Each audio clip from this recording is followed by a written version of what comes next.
Bueno, y quizás que vamos a dejarlo ahí y a no tocarlo mucho.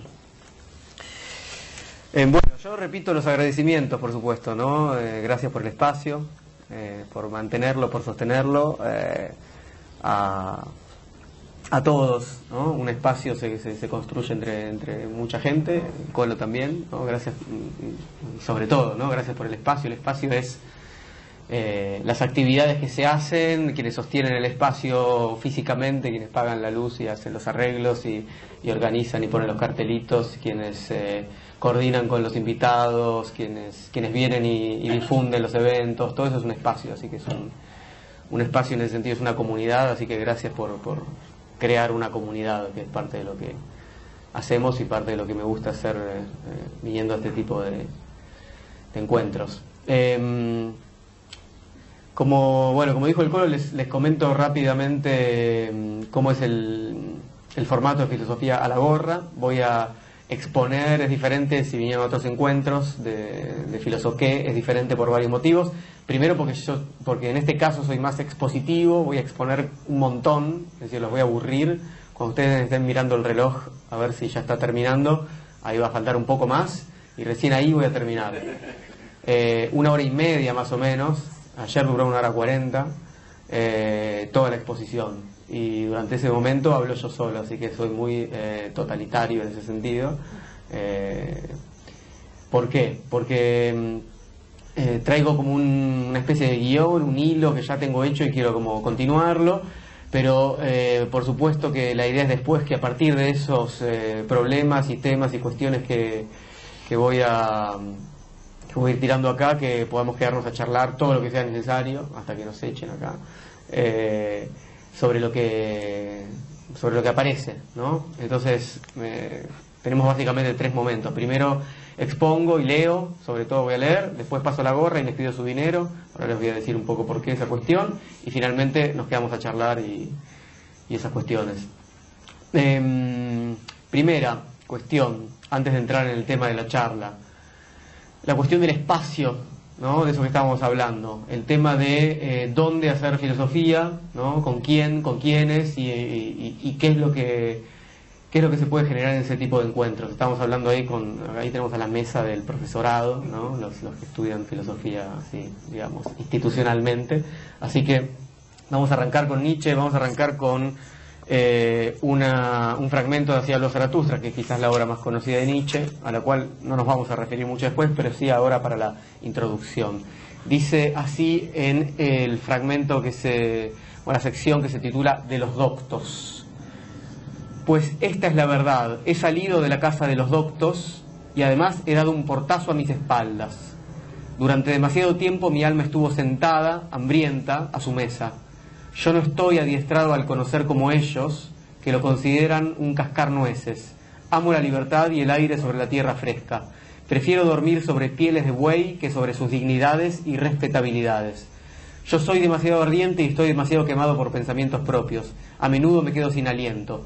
Entonces tengo que salir al aire libre y alejarme de los cuartos llenos de polvo. Entonces, primera cuestión, Zaratustra diciendo, estar hambriento frente a la mesa de los doctos, en esos cuartos llenos de polvo, es algo que se contrapone con otro modo de lo que podemos llamar, si ustedes quieren, el saber.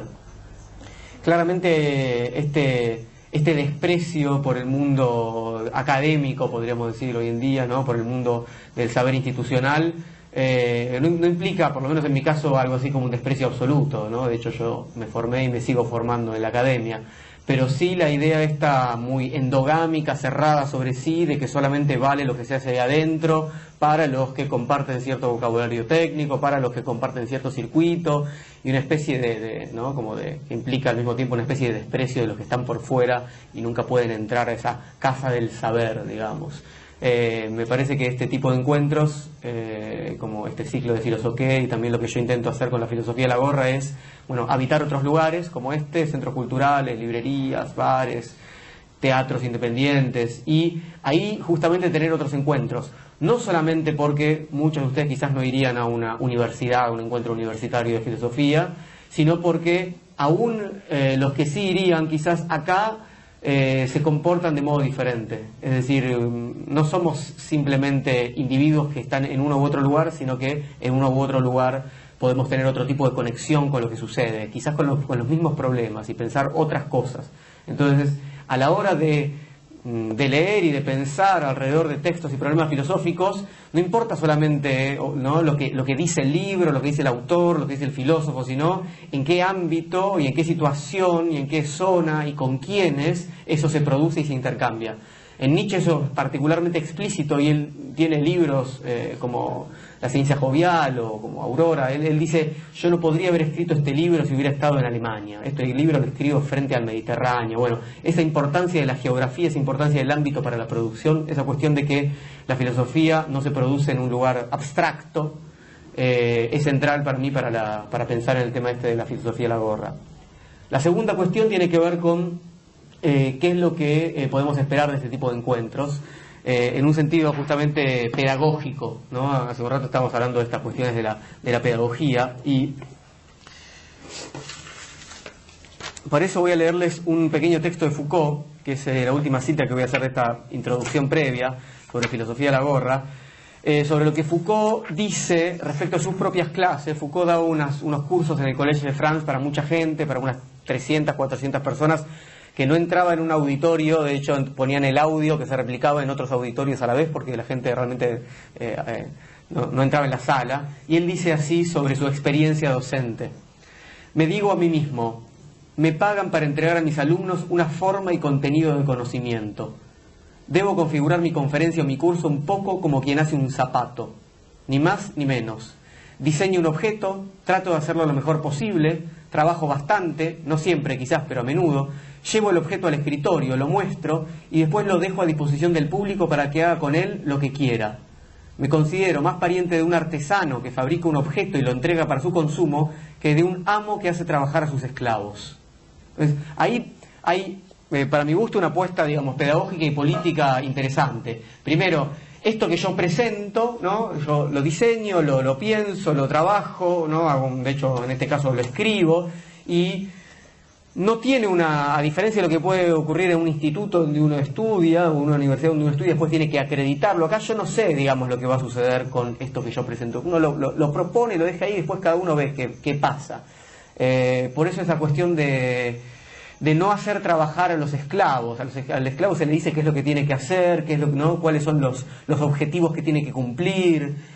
Acá no se trata de eso. De hecho no se trata de una clase, lo aclaro también siempre, porque la cantidad de información, de temas y de problemas que van a estar concentrados en esta hora y media van a ser muchos, y no importa si uno se le escapan o se le escapa la cabeza por un montón de lados, porque se hace largo, porque hay temas que no se entienden. Nunca hay que tener problemas con eso. Yo ayer insistí un poco con eso y hoy quiero hacerlo además porque justamente estaban hablando hace un rato de cómo leer y de cómo es la experiencia de leer textos filosóficos, ¿no? Y cómo para mí es la experiencia de leer textos filosóficos. Como mínimo hay que leerlos 3 o 4 veces para que empiecen a pasar cosas. Con la primera lectura no pasa nada. Eso para empezar. Hay que hacer como la vaca, pasarlos de un estómago al otro, ¿no?, irlos rumiando, ir sacándoles el jugo así de a poco. Uno no puede digerirlos directamente. Eso para empezar. Segundo, hay que ser muy generoso con el autor al que uno lee y seguirlo en el movimiento que propone. No hay que plantarse frente al autor con una actitud de ¿qué está diciendo este tipo?, ¿no?, qué cosa rara, estoy en desacuerdo. Es la peor actitud que uno puede tener frente a cualquier texto de un filósofo al que sobre todo no conoce. Hay que, yo siempre pongo la metáfora del baile y del baile del tango en particular, hay que saber seguir a la pareja que propone un movimiento determinado. Si no, me quedo sentado y no bailo con nadie. No puedo al primer paso decirle, no, para ahí está mal, ¿qué estás haciendo? ¿Sí? Entonces, eso realmente es no bailar y repetir lo que uno ya sabe. Entonces, siempre frente a un texto nuevo de un filósofo, es decir, de alguien que propone no solamente una cantidad de problemas, sino que tiene un ritmo de pensamiento, una forma de pensar, una forma de llevarnos ahí a donde quiere ir, hay que poder seguirlo en ese movimiento. Y para eso hay que entregarse y tratar de aprender cómo ese alguien nos está llevando en ese camino. Para eso, insisto, hay que ser muy generoso, hay que ser muy hospitalario y hay que poner entre paréntesis los supuestos que uno trae. Y tercera y última cuestión, y no insisto más con esto, hay que sacarse de encima la pretensión de tener que entender.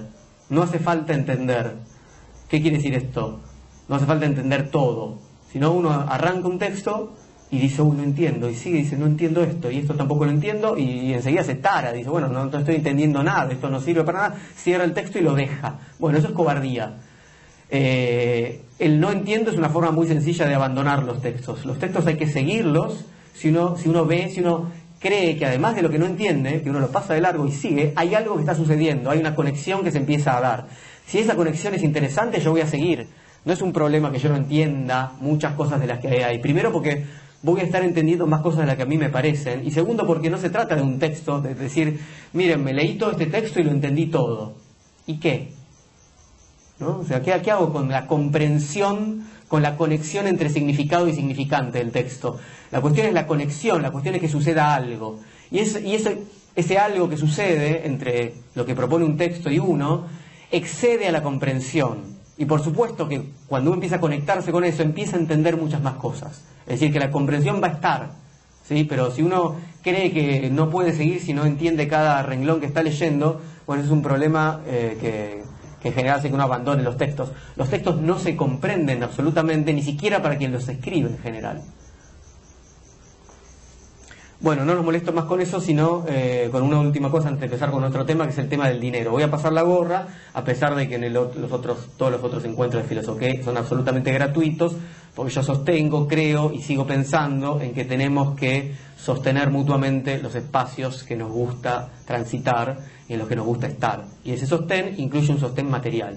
O sea, no podemos hacernos los tontos de cuestiones que tienen que ver con cómo seguimos sosteniendo estos espacios y poniendo ahí no un precio, sino un valor. No podemos valorar espacios y después valorarlos en un sentido abstracto y no sostenerlos materialmente. Y sostener los espacios implica sostenerlos en términos materiales también, ¿no? Que ellas puedan pagar la luz y el alquiler de este lugar, que yo pueda comprar los libros y venir hasta acá, a hablar con ustedes, que el Colo tenga el tiempo de hacer la difusión y organizar. O sea, todo eso tiene que tener un sostén. No hablar de dinero es una pretensión que tienen los sacerdotes, es decir, yo no toco dinero, es el puro saber, acá el dinero no tiene nada que ver, yo hago esto como... Eso es una mentira, el dinero corre por otros lados, ¿no? En general tras bambalinas. Entonces yo prefiero exponer el problema, decir, che, tenemos un problema, lo tenemos todos, es decir, ¿cómo hacemos para seguir haciendo lo que nos gusta, no tener que entregar nuestras horas a otras actividades con las que no estamos de acuerdo?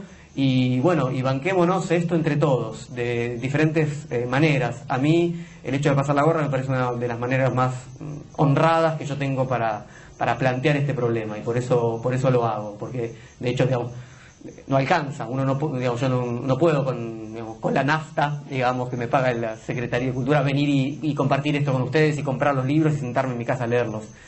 Sería una mentira. Yo prefiero, digamos, que de a poco construyamos una comunidad en la que eso tenga un sostén porque nos parece valorable, y si no, que sepamos que para nosotros no es valorable, ¿no? Pero es como que eso tiene que estar muy, muy, muy en evidencia. El lugar del sacerdote, tanto en la universidad, digo, el profesor universitario, el sacerdote en sentido religioso, parece que no toca el dinero, ¿no? Entra y da la misa o da la clase y ahí no hay ningún dinero de por medio, pero el dinero sigue estando por detrás. Bueno, eso, voy a tratar de esquilmarlos hacia el final de la charla. Así que arranco, porque para eso tiene que gustarles un poco. Bueno, a ver, voy a intentar presentarles un libro de Nietzsche, en realidad un libro que no es de los más leídos, que se llama Schopenhauer como educador. Toda la charla va a ser sobre este librito.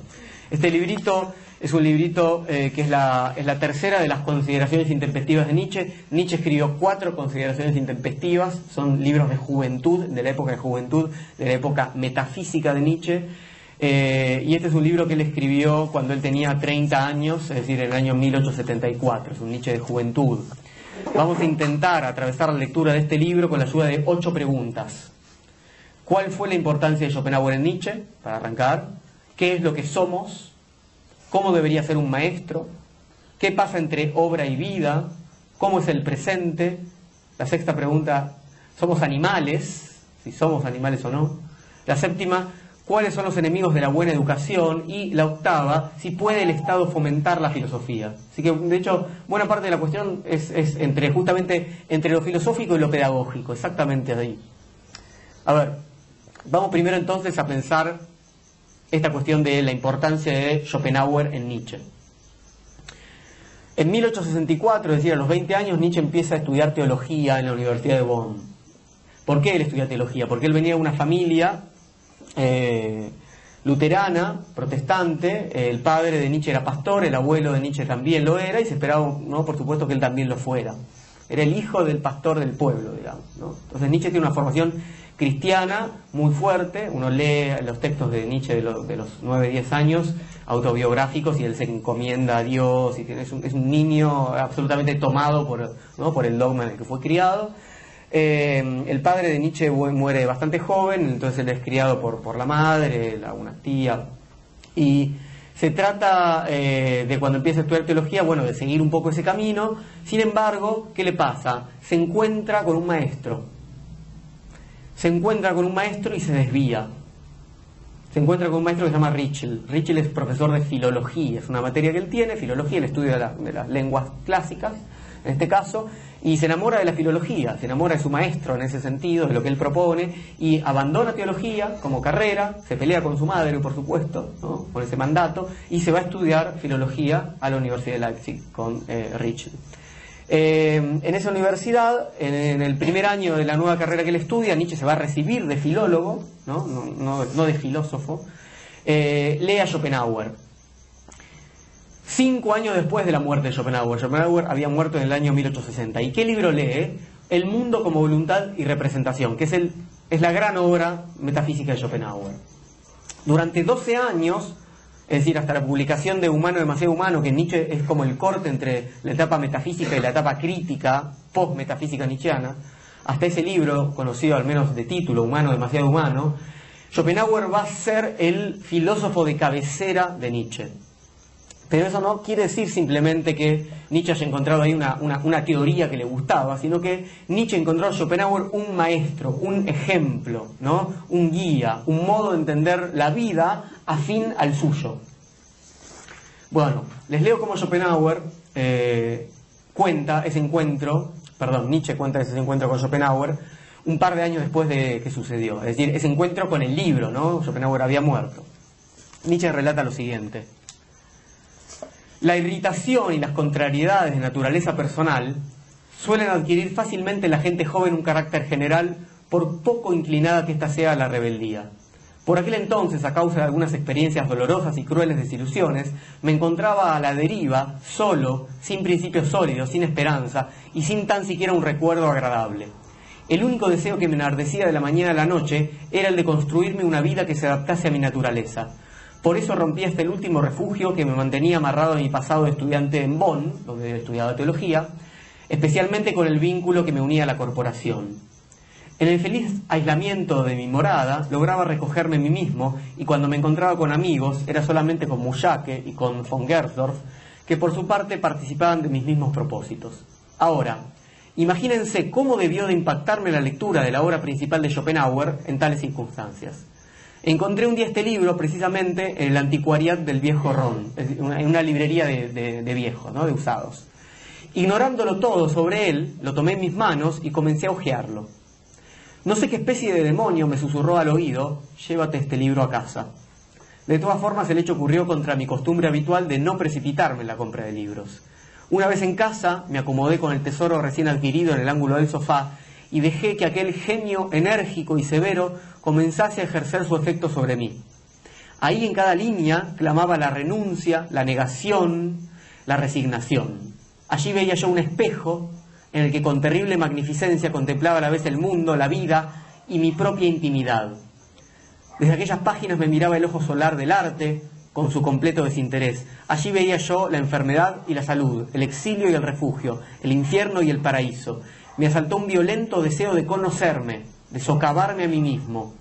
Testigos de aquella revolución interior son hoy todavía para mí las páginas del diario que yo escribí en aquella época, tan inquietas y melancólicas, plenas de autoacusaciones banales y de la desesperada idea de redimir y transformar la naturaleza entera del ser humano. Habiendo puesto todas mis cualidades y aspiraciones ante el tribunal de un sórdido autodesprecio, era malvado, injusto y desenfrenado en el odio que vertía contra mí. Tampoco faltaron torturas físicas. Así, durante 14 días seguidos, me esforcé por no acostarme antes de las 2 de la madrugada y levantarme sin dilación alguna a las 6 en punto. Una constante excitación nerviosa me dominaba a todas horas, y quién sabe qué grado de locura habría alcanzado, de no ser porque las exigencias de la vida, la ambición y la imposición de unos estudios regulares obraron en sentido contrario. Todo eso es un fragmento del encuentro, de cómo Nietzsche narra el encuentro con la obra de Schopenhauer. No hay para un joven que sufre, como claramente expresa Nietzsche, ¿no?, mejor maestro que quien afirma que la existencia del hombre es esencialmente sufrimiento. Y eso es lo que hace la obra de Schopenhauer, ¿no? Vuelvo a leer esto. En cada línea clamaba la renuncia, la negación y la resignación. Allí veía yo un espejo en el que con terrible magnificencia contemplaba a la vez el mundo, la vida y mi propia intimidad. Schopenhauer siempre se mantuvo un poco al margen de la academia oficial de su época y desarrolló un estilo muy crítico y satírico sobre la sociedad de su tiempo, cosa que también a un adolescente siempre le gusta. Fue uno de los primeros filósofos en declararse abiertamente ateo a principios del siglo XIX. Por ejemplo, les leo esto es de Schopenhauer. Nuestro mundo civilizado no es más que una mascarada donde se encuentran caballeros, curas, soldados, doctores, abogados, sacerdotes, filósofos, pero no son lo que representan, sino solo la máscara bajo la cual, por regla general, se esconden especuladores de dinero. O sea, Schopenhauer, como verán, no se lleva muy bien con sus contemporáneos, y eso es algo que evidentemente a Nietzsche lo atrae. Él tiene una impresión bastante similar.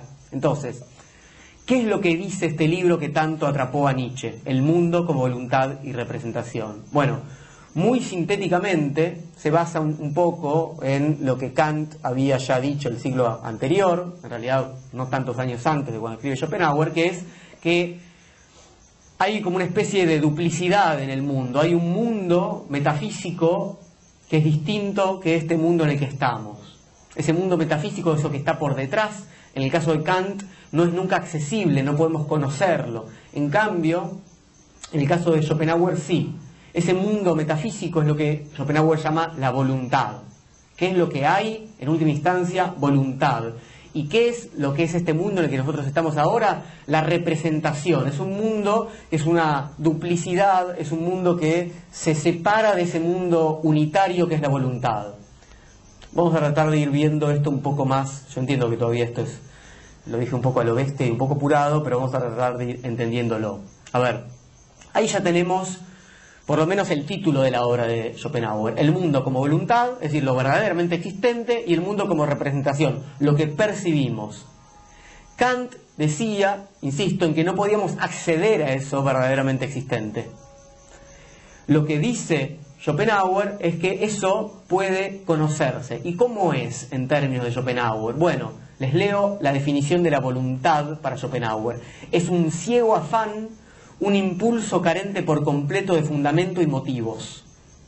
Es decir, lo que hay es una fuerza irracional, a diferencia de otras concepciones, donde lo que hay es razón, logos, una divinidad ordenadora. Lo que dice Schopenhauer es lo que hay por detrás de esto, lo que constituye todo esto en lo que nosotros vivimos, es una fuerza irracional, es una fuerza vital, es una fuerza de empuje, es una voluntad, es un querer. ¿Y qué pasa con el querer?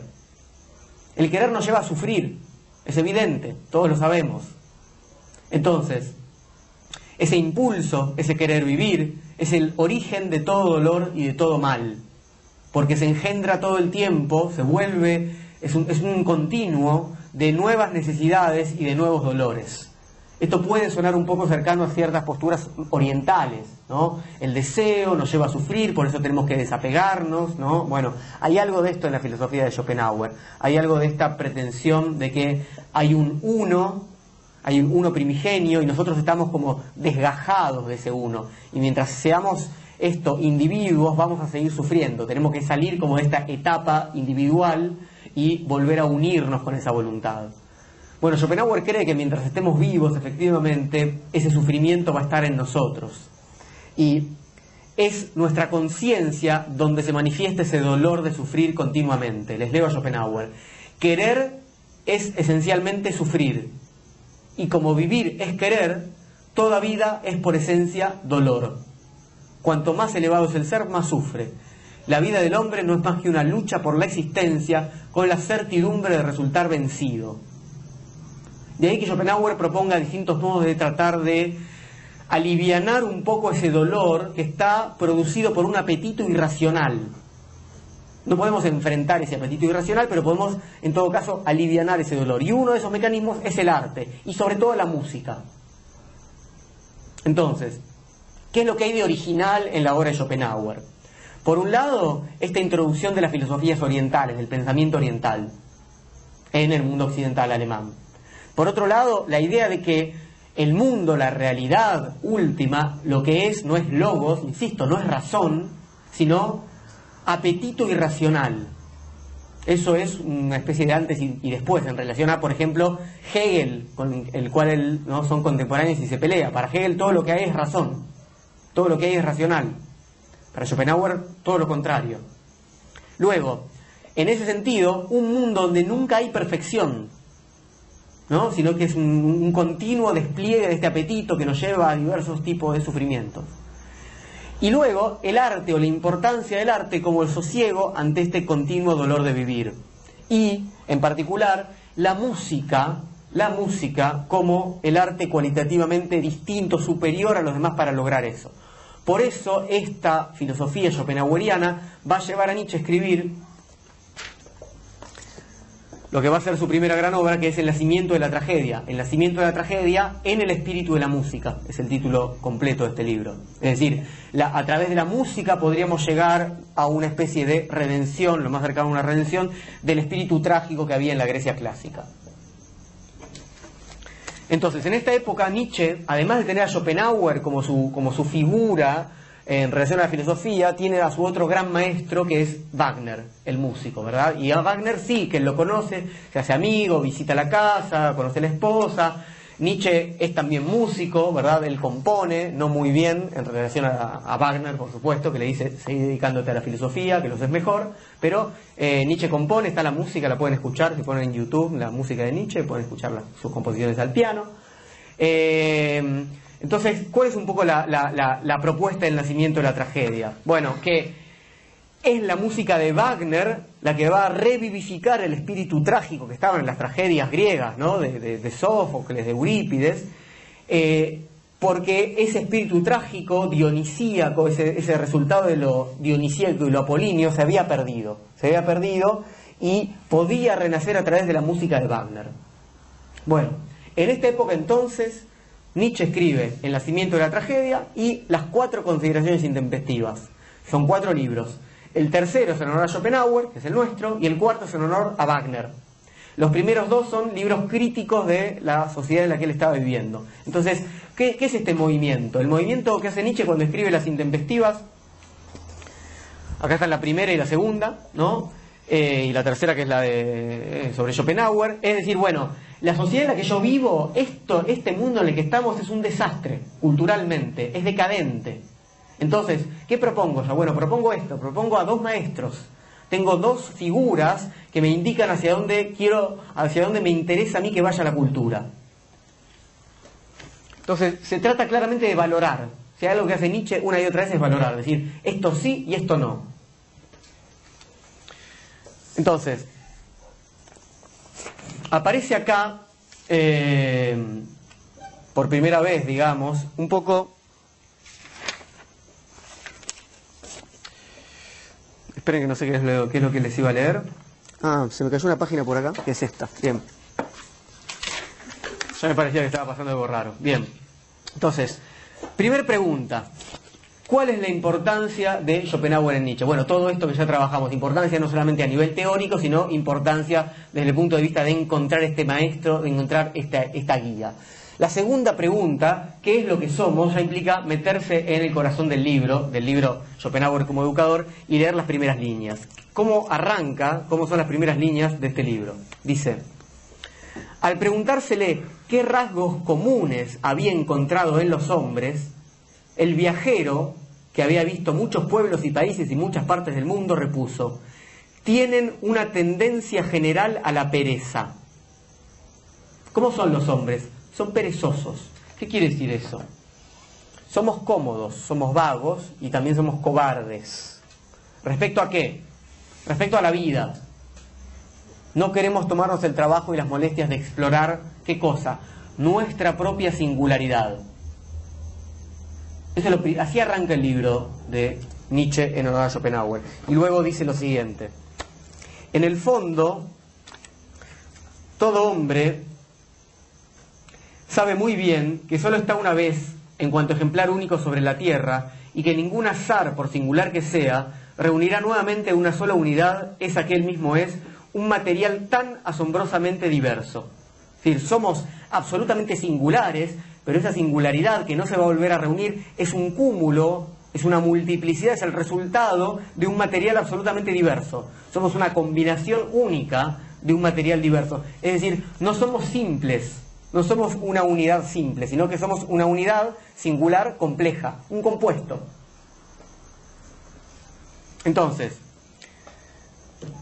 al contrario de este hombre singular, y esa singularidad que justamente no queremos explorar porque nos traería muchos problemas, en relación a lo que los demás esperan de nosotros, ¿no? Porque tenemos miedo a eso y porque nos daría mucho trabajo ponernos a discutir con los demás las consecuencias de esa afirmación de la singularidad. Esa comodidad, esa pereza de la que habla Nietzsche acá al comienzo del libro, tiene que ver con los problemas que nos traería a nosotros si realmente nos ponemos a recorrer ese camino único que cada uno debería encontrar. Entonces, ¿cuál es la contrapartida de este hombre singular? Bueno, el hombre hecho en serie, dice Nietzsche, el hombre que está hecho como una mercancía, justamente, indigno de ser tratado, indigno de ser educado. El hombre que quiere ser igual al otro, comportarse cómodamente, pertenecer a la masa, es un camino posible para el hombre, es el camino que dice él, la mayoría siguen. El otro camino es obedecer a la conciencia, cuya voz siempre está, aunque esté debilitada, que le dice lo siguiente: sé tú mismo, cuanto ahora haces, opinas y deseas, nada tiene que ver contigo. Y entonces Nietzsche dice lo siguiente: no hay en toda la naturaleza criatura más triste y repugnante que el hombre que ha desertado de su genio y que mira a derecha y a izquierda detrás suyo y en todas las direcciones. Porque cuando uno no sigue su propia singularidad, lo único que le queda como norte, como guía, como orientación, es ver lo que están haciendo los demás y tratar de hacer algo parecido. Entonces, él dice: esto es triste y es repugnante no tener la fortaleza para poder seguir el propio camino y abandonarse a la réplica de lo que están haciendo los demás. Conocemos ese tipo de hombres, ¿no? Viven de acuerdo a cómo viven los demás, se divierten cuando hay que divertirse, sufren cuando hay que sufrir, están hechos en serie y no conocen su singularidad. Si en un momento se llegan a dar cuenta, porque esa conciencia todavía está, de que su vida podría ser otra, y son capaces de pensar en cómo cambiaría esa vida, sus relaciones, su trabajo, muy pronto se dicen a sí mismos: bueno, esto es demasiado, yo entiendo que estoy cómodo acá, ¿no? Sería demasiado trabajo, ¿no? Cambiar toda esta vida, todo lo que yo ya soy, todo lo que yo ya hice, y renuncian a recorrer ese camino. ¿Qué es lo que Nietzsche propone en lugar de esa renuncia? Dice él: tenemos que asumir la responsabilidad sobre nuestra existencia ante nosotros mismos. Queremos, en consecuencia, ser también los verdaderos pilotos de esta existencia, sin permitir que se asemeje a un azar inconsciente. Hay que tratarla con audacia y sin rehuir el peligro, tanto más cuanto que, tanto en el mejor como en el peor de los casos, acabaremos siempre por perderla, a la existencia, ¿verdad? ¿Por qué aferrarnos a este pedazo de tierra? ¿Por qué depender de este oficio? ¿Por qué hacer caso siempre al vecino? Nada tan pequeño burgués como sumarse a opiniones y puntos de vista que 200 millas más allá no obligan ya a lo más mínimo, ¿no?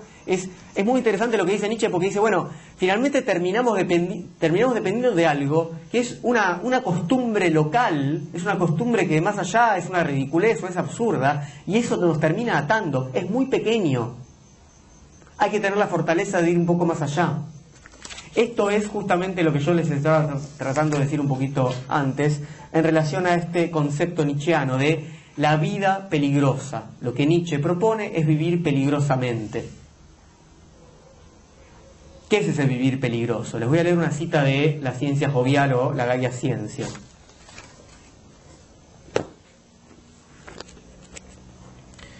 El vivir peligrosamente nietzscheano, en este caso, dice así: creedme, el secreto para cultivar la máxima riqueza y el máximo placer de la existencia es vivir peligrosamente. Construid vuestras ciudades en el Vesubio, dirigid vuestras naves a mares inexplorados, vivid en guerra con vuestros iguales y con vosotros mismos. ¿Qué es este vivir en guerra? Es importante detenerse. A ver,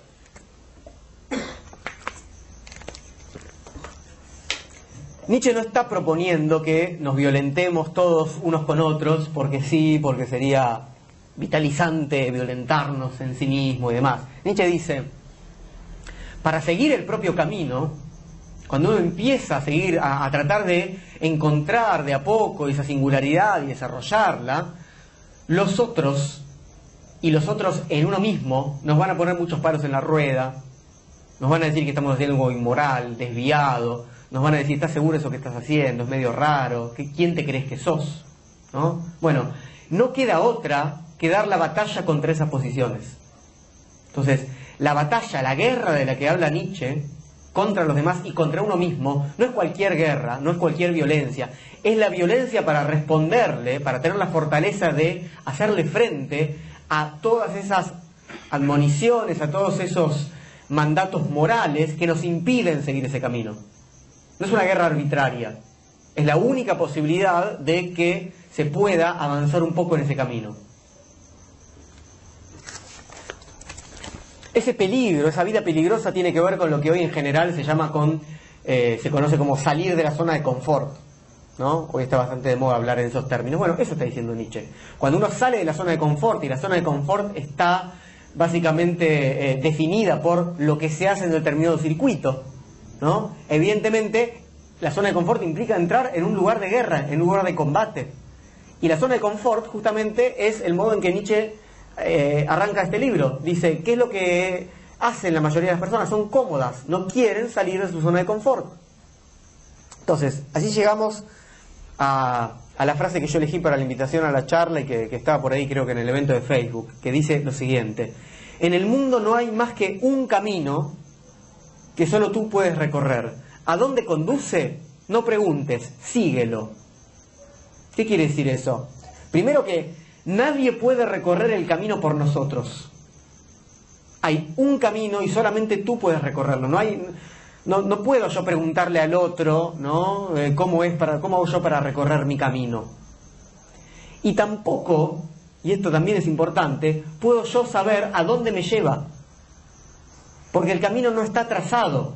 Es el famoso camino que se realiza al andar, ¿verdad? Entonces, pero hay algo, y para esto hay que ser justamente muy generoso, en el sentido que decíamos antes, en el sentido de que hay que hacerlo con cualquier lectura, o con cualquier, no solamente lectura de texto, sino con cualquier lectura de una música para bailarla, etcétera. Uno no sabe a dónde lo lleva la música. Sin embargo, hay un camino que uno tiene que recorrer. Uno lo peor que puede hacer es seguirlos, ¿no? Las pautas de cómo le enseñaron que tiene que bailarse tal cosa, por ejemplo. Digo, para muchas danzas, no para todas, ¿verdad? Pero digo eso porque no es... porque Nietzsche lo piensa justamente de esa manera, ¿no? Alguien que dice yo no creería en un Dios que no supiera bailar, como Nietzsche, está pensando justamente que ese camino no se puede conocer de otro modo sino cuando nuestro cuerpo empieza a transitarlo. Bien, ¿cuál es entonces el camino propio? ¿O cómo conocerse? ¿Se conoce uno yendo hacia el interior de uno mismo, como si fuera pelando las capas de una cebolla? Bueno, Nietzsche dice que no cree que sea el mejor camino y hasta puede ser un poco peligroso, y que adentro nuestro no está nuestro verdadero yo, ¿no? Siempre hay una metáfora un poco simplista, en el sentido de que, bueno, nuestro verdadero yo es el interior nuestro y hacia afuera está lo superficial y las imposiciones culturales y demás. Bueno, no. La cosa, por suerte, es un poco más compleja. Dice así Nietzsche: tu verdadera esencia no yace oculta en el fondo de ti, sino inmensamente por encima de ti, o cuando menos por encima de lo que usualmente consideras tu yo. Es decir, no hay al interior nuestro una especie de piedra, ¿no?, que sería nuestra esencia, que está ahí, y que si buceamos en ese interior podemos llegar a ella. Está ahí, es nuestro corazón, ¿no? Sino que esa singularidad va a poder constituirse en conexión con lo exterior, en conexión con los otros, en conexión con esas músicas, en conexión con esa geografía de las que hablábamos antes, ¿sí?, en conexión con algo que está más allá de eso y que podemos considerar como lo más propio, porque está todavía por hacerse. Y para encontrar ese camino, que yo todavía no conozco porque tengo que transitarlo, ¿cómo lo hago? Necesito del papel de un educador, de un maestro. ¿Qué tiene que hacer? Liberarnos. Lo mejor para encontrarse es, vuelvo a leer el libro de Nietzsche,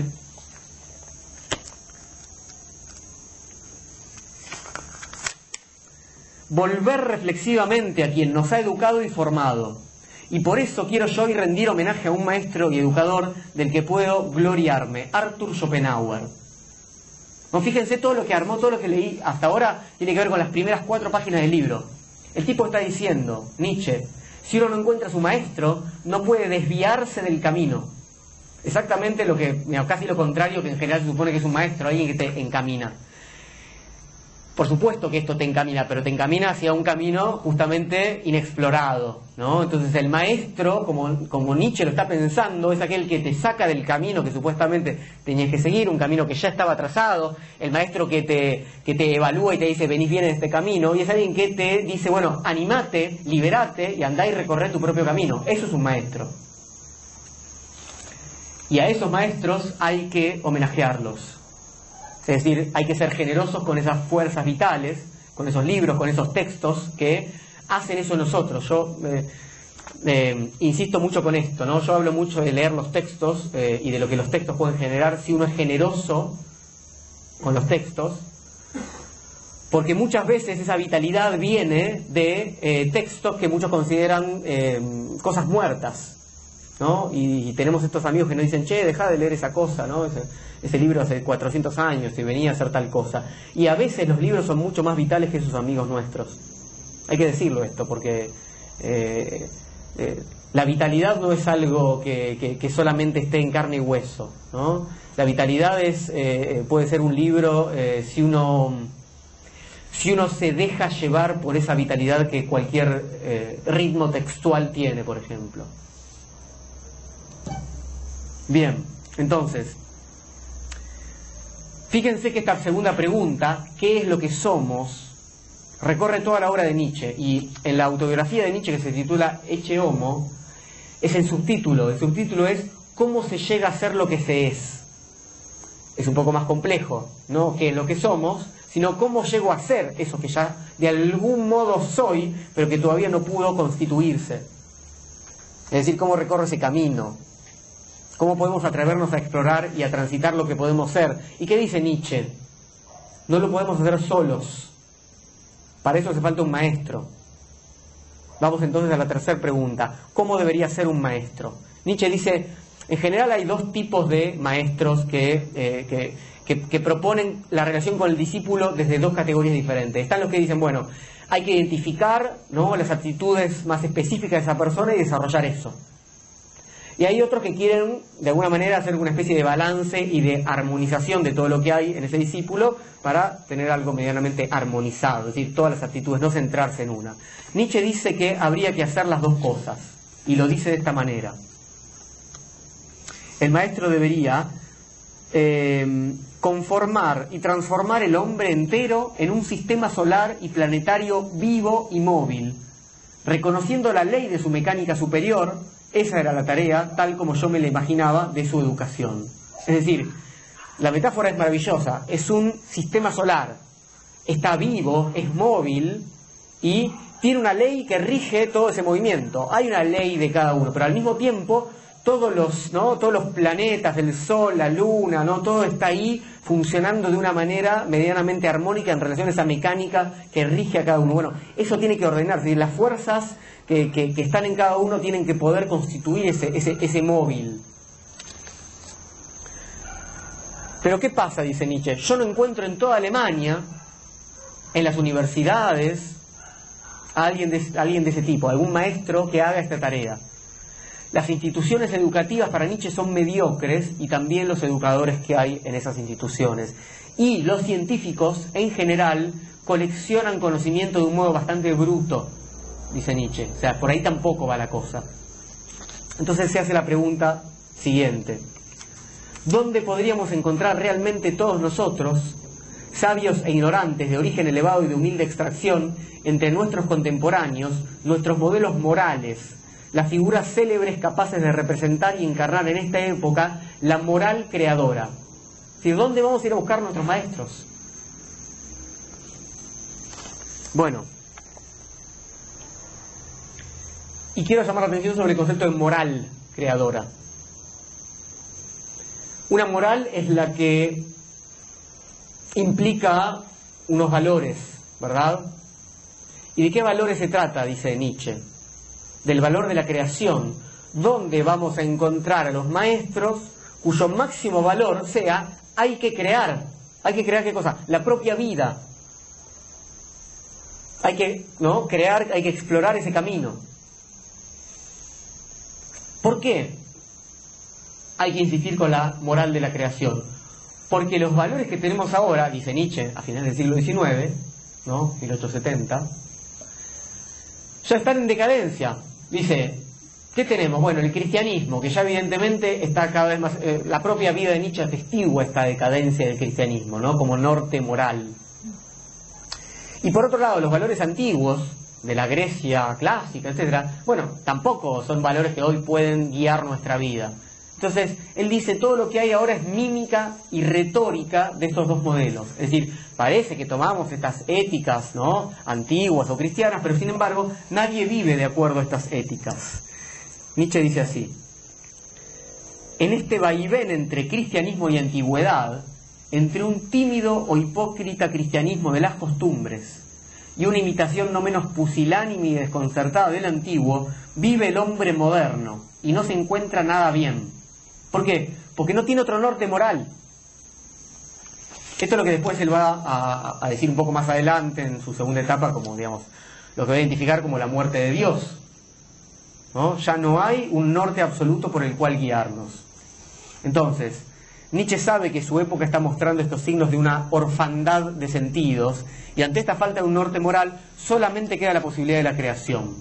Con ese espíritu de orfandad, Nietzsche se encontró con Schopenhauer, diciendo, bueno, ¿te recuerdan, no?, esta cuestión, este patos, este problema de Nietzsche de 20 años diciendo, estoy acá, ¿no?, desconcertado, sufriendo. Bueno, esa orfandad es la de cualquier adolescente en general, ¿verdad? Por suerte, es el momento de la crisis. Y el momento de la crisis, que puede llevar, como dijo Nietzsche, hasta las torturas físicas, es el momento de mayor vitalidad. Lo sabemos, ¿no? Después viene en general una etapa de adormecimiento, ¿no?, lo que llamamos madurez. Bueno, dice Nietzsche entonces sobre Schopenhauer: mi confianza en él fue inmediata y sigue siendo hoy la misma que hace 9 años. Le comprendí como si hubiera escrito para mí. Bien. Entonces lo que va a hacer ahora Nietzsche como homenaje a su maestro es decir, bueno, ¿cuáles son los valores que yo encuentro para que Schopenhauer sea este educador, este maestro que me permitió a mí empezar a recorrer mi propio camino? Bueno, el primer valor es la honradez. Schopenhauer es un tipo, dice Nietzsche, que escribe para sí mismo, que no quiere engañar a nadie, que no quiere quedar bien con nadie. La filosofía supuestamente tiene ese lema desde el principio. La famosa discusión entre sofistas y Sócrates / Platón es esa, digamos. Los sofistas quieren adular, convencer, etcétera.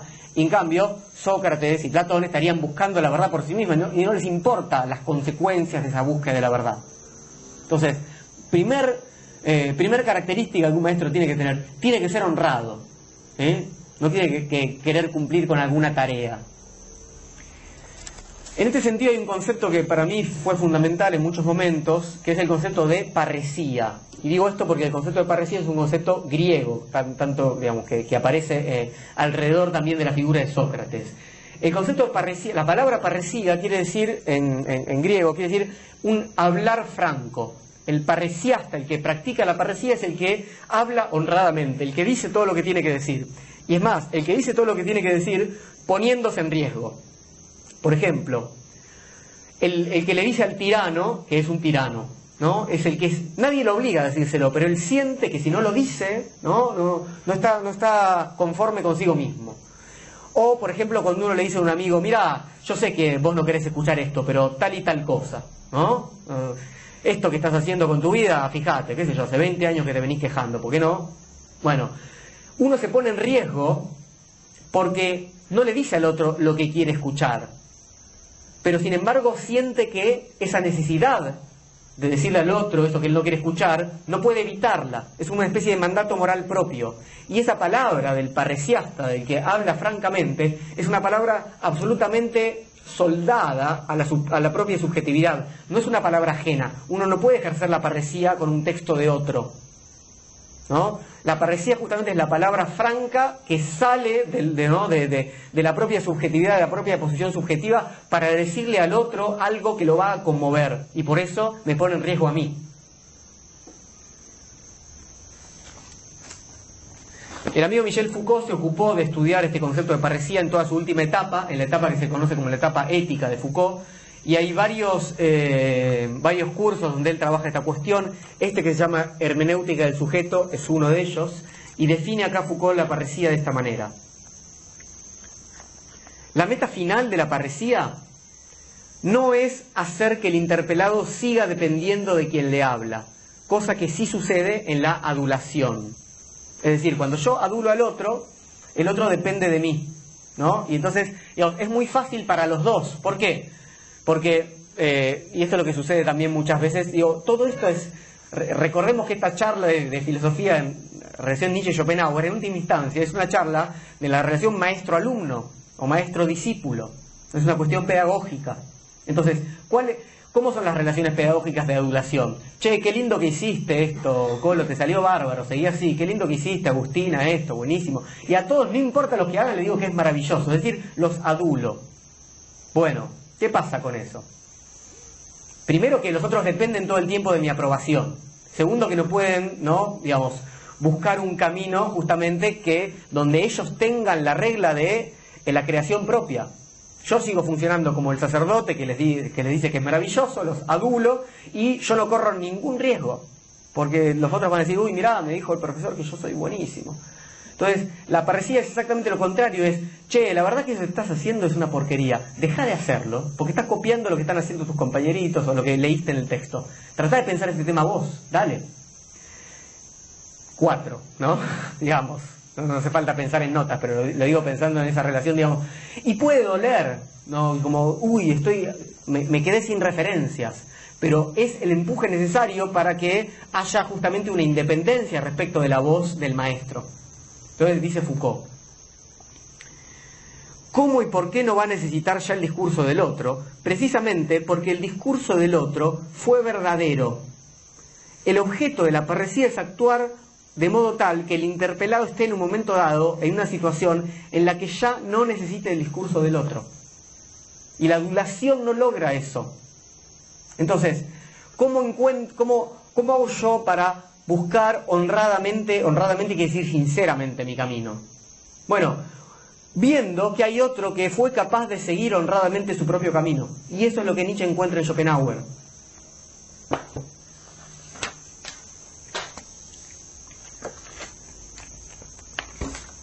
Dice Nietzsche sobre Schopenhauer, el suyo es un discurso honrado, rudo y cordial ante un oyente que escucha con amor.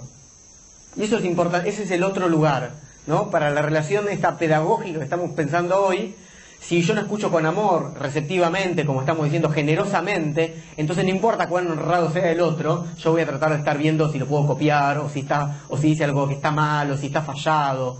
Hay imposibilidad de conexión si no hay receptividad amorosa de mi parte. Entonces, Nietzsche dice, bueno, solamente encontré un tipo como Schopenhauer, tan honrado, y es Montaigne, Michel de Montaigne, el filósofo francés del siglo XVI, ¿no? Igual o más honrado que Schopenhauer, dice. Y les leo un fragmento que siempre leo porque me gusta mucho, que dice lo siguiente. Que un hombre así haya escrito es cosa que ha aumentado realmente el gozo de vivir en este mundo. Por mi parte, al menos, desde que conocí este espíritu máximamente libre y fuerte como ningún otro, no puedo decir de él sino lo que él mismo, Montaigne, dice de Plutarco. Apenas he lanzado una mirada en él y ya me han crecido una pierna o un ala. Fíjense los adjetivos que usa. Montaigne no es un tipo que sabe mucho, no es un tipo muy instruido, es máximamente libre y fuerte. Esos son los ejemplos. No los tipos instruidos. No los que conocen mucho, los que son honrados, los que son fuertes para seguir su camino. ¿Y qué hacen? ¿Qué generan en uno? Hacen que, como dijo Montaigne de Plutarco, le nazca a uno otra cosa en el cuerpo, una pierna o un ala. Fíjense qué distinto el tipo de discurso de este tipo sabe mucho y entonces yo aprendí un montón, ¿no? Como que acumulé conocimientos. No se trata de acumular conocimientos. Se trata de modificar el cuerpo de tal manera de generar una nueva potencia. Si a mí me nace una pierna o un ala, evidentemente tengo una potencia diferente. Puedo saltar de otra manera, bailar, volar, etc. Es decir, hay algo ahí y eso implica una nueva perspectiva. Me va a llevar a recorrer un camino que yo desde el otro lugar jamás pensé que podía ser posible. Bien, honradez. Nietzsche afirma que haber encontrado a su maestro en forma de libro, como él lo encontró con este libro en la librería, es insuficiente. Por eso se esforzó en encontrar detrás de los libros al hombre vivo. Y eso nos da pie para la cuarta pregunta. ¿Qué pasa entre obra y vida? Entonces Nietzsche dice, la relevancia que un filósofo tiene para mí está en función directa de su capacidad para ofrecerme un ejemplo. Es decir, si lo que escribís es muy lindo, pero tu vida no fue por ese lado, si la vida y la obra están escindidas, bueno, eso, ¿no? Evidentemente no es un maestro como yo lo estoy pensando. Bien, entonces, se trata de saber si podemos vivir como pensamos y pensar como vivimos.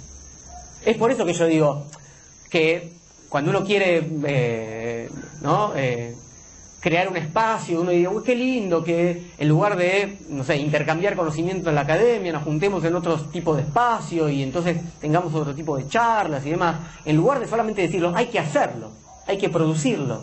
Es decir, hay que tener una vida acorde a esa propuesta que uno quiere realizar. No hay que tener teoría y praxis escindidas. Bien, ¿qué ejemplo nos va a dar entonces un filósofo con su vida? Kant, por ejemplo, dice Nietzsche, va a reproducir la filosofía académica. Schopenhauer, en cambio, se mantiene independiente, ¿no?, de esos círculos sociales y sobre todo del Estado. Independiente no absolutamente, pero con mucha distancia. Nietzsche está tratando de comparar dos tipos de figuras: los que sirvan al Estado y no molestan a la sociedad, y los que se apartan y proponen cosas nuevas. Y Nietzsche, por supuesto, se piensa en este segundo grupo, ¿no? ¿Y qué pasa con estos que están en este segundo grupo? Bueno, van a ser despreciados y van a ser bastante más solitarios, ¿no? Entonces dice lo siguiente: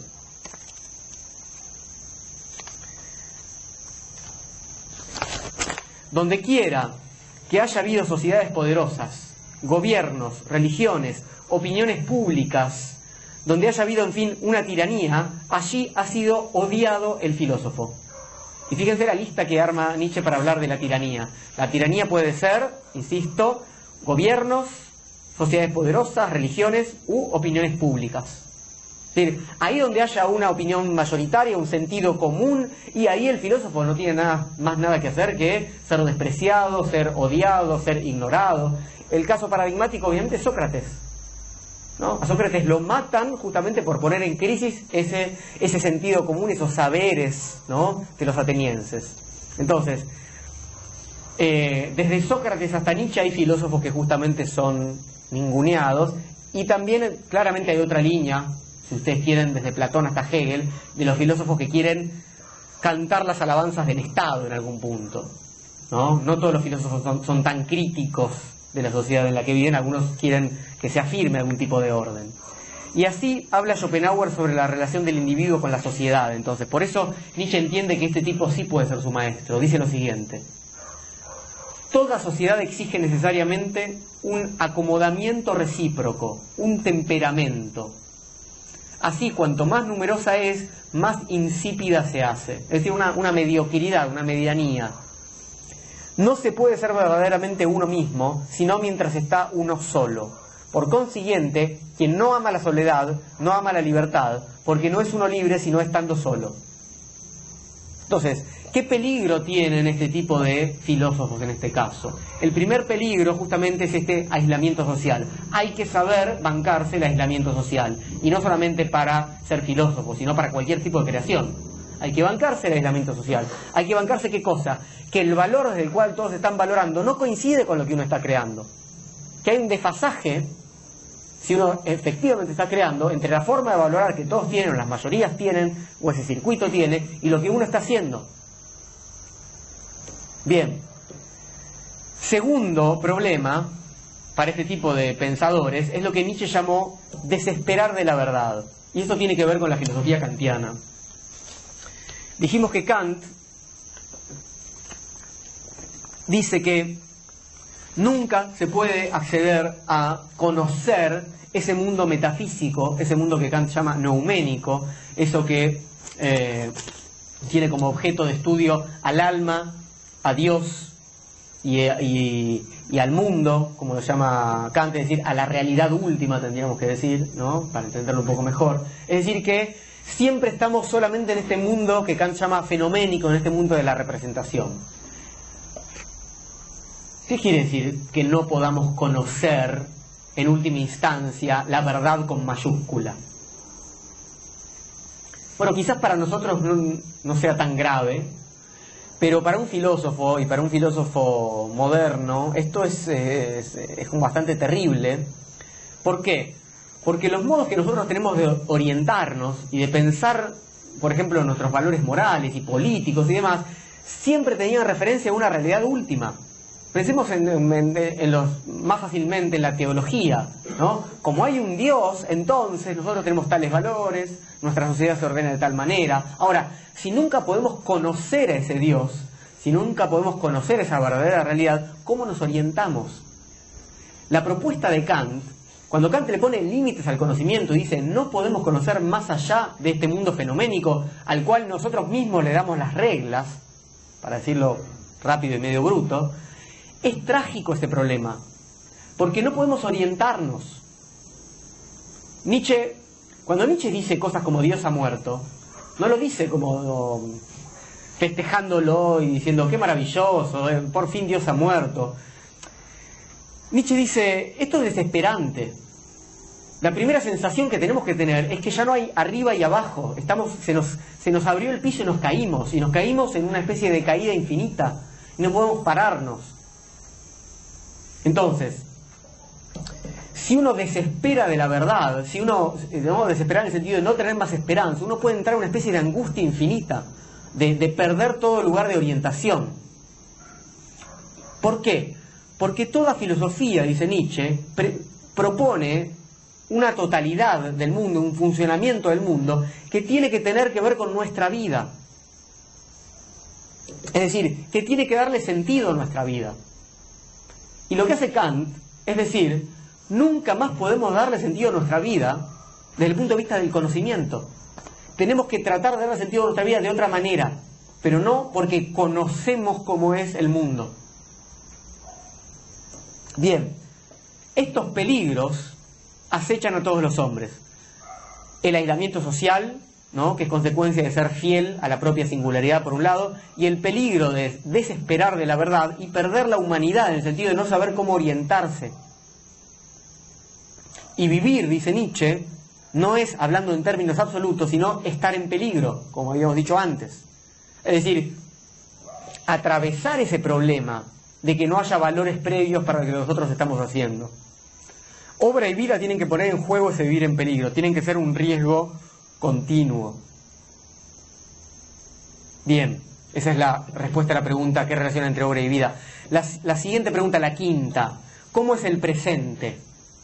El de Nietzsche, por supuesto. Estamos ahí a finales del siglo XIX. Respondamos rápidamente. El presente es decadente, dice Nietzsche. Mi presente es decadente. ¿Qué es lo que encuentra Nietzsche en su mundo contemporáneo? Productividad sin sentido de la ciencia, falta de raíces de una verdadera cultura, predominio de la economía financiera en las clases altas. Dice, este momento es uno de los peores. Sí, nos puede sonar contemporáneo, ¿verdad? Claramente. Bien. Todo esto lo desarrolla en la primera intempestiva, ¿sí? Y donde él escupe sobre la cultura que lo rodea. Bueno, a Nietzsche le preocupa que las salidas que se buscan, que los triunfos que se festejan van por mal camino. Nietzsche, voy a detenerme 2 minutos en esto, Nietzsche escribe este libro justo después de que Prusia le gana la guerra a Francia, la guerra franco-prusiana. Bismarck no es coronado en Versalles. Es para el mundo alemán es un gran triunfo, es el comienzo del Reich, del imperio, ¿no? Todos los alemanes están festejando como locos, diciendo, bueno, le ganamos a Francia, somos superiores culturalmente. Y Nietzsche escribe todo este libro en ese momento, no 50 años después, en ese momento, diciendo, como alemán, diciendo lo siguiente: ustedes, manga de mediocres, es más o menos ese tono el de Nietzsche, ¿eh? Ustedes, manga de mediocres, que se creen mejores porque le ganaron a los franceses, que se creen que haber ganado una guerra los hace mejores culturalmente, no entienden nada de lo que es la cultura. Nosotros ganamos la guerra, dice Nietzsche a los alemanes, porque nuestro ejército es más disciplinado. Pero disciplina y cultura no tienen nada que ver, no nos confundamos. Imagínense lo duro que es decir eso para una... O sea, esta cuestión del aislamiento social, en el medio del festejo nacionalista. Hay que tener, ¿no?, bien puestas las ideas y los valores para decirle eso a los contemporáneos, ¿no? Y dice exactamente lo contrario: ustedes festejan esto porque se creen que cuando algo tiene éxito, como una guerra que se gana, eso es lo mejor. Porque festejan justamente estar en ese lugar de triunfo. Y no hay que festejar los triunfos, dice Nietzsche. Hay que tener mucho cuidado con eso que se festeja y a dónde nos lleva ese festejo. Y Nietzsche se ve que se está armando algo bastante complicado. ¿Qué dice él? Crecen, por un lado, la obediencia al Estado, ¿no? Este gran Estado que se empieza a armar, y la vulgaridad de la burguesía.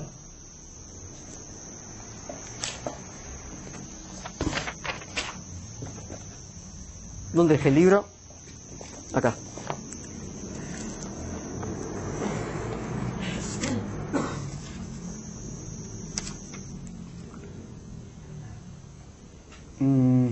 Lo leo de acá. Bien.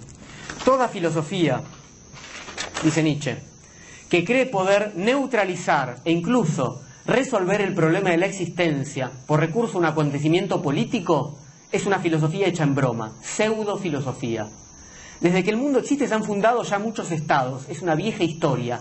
¿Cómo podría bastar una innovación política para convertir a los hombres de una vez por todas en habitantes satisfechos de la tierra? Cuidado con entender que el Estado o la cuestión política estatal va a resolver los problemas que tenemos, que no hay un sentido para nuestra vida, que tenemos que buscar y recorrer el camino de nuestra propia singularidad. Crecen las propuestas que Nietzsche juzga muy peligrosas, insisto. Todos sabemos, dice él, que corremos peligros frente a estas fuerzas desatadas, y por eso cada uno busca simplemente su beneficio a corto plazo. Y fíjense en estas líneas que a mí me siguen pareciendo de una contemporaneidad tremenda. Dice Nietzsche: